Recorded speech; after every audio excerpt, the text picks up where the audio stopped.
Go సంతతిని కాపాడుకోవడం మత విశ్వాసం కానే కాదని కేంద్ర హోంశాఖ సహాయ మంత్రి బండి సంజయ్ అన్నారు. గోవును కాపాడితే ప్రకృతిని కాపాడినట్లేనని ఆయన తెలిపారు. హైదరాబాద్ నారాయణగూడలో కేఎంఐటీ ఇంజనీరింగ్ కాలేజీలు, తెలంగాణ గోసేవా విభాగం ఆధ్వర్యంలో గోవు పర్యావరణ పరిరక్షణలో శాస్త్రీయ విజ్ఞానంపై రాష్ట్ర స్థాయి పరీక్షలు నిర్వహించారు. విజేతలకు బండి సంజయ్ బహుమతులు ప్రదానం చేశారు. విద్యార్థులకు అవగాహన పెంపొందించేందుకు ఇంతటి మహత్తరమైన కార్యక్రమాలను నిర్వహిస్తున్న గోసేవ తెలంగాణ విభాగం నిర్వాహకులకు అభినందనలు తెలిపారు.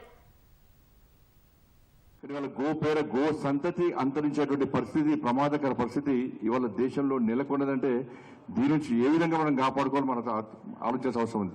ఇది కేవలం ఒక మత విశ్వాసాలకు సంబంధించిన అంశం కాదు. ఇది జరుగుతున్న పరిణామాలు ఆ విధంగా ప్రచారం జరుగుతుంది తప్ప ఒక మతానికి సంబంధించి, ఒక వ్యక్తికి సంబంధించి, ఒక వర్గానికి సంబంధించిన ఇష్యూ కాదు.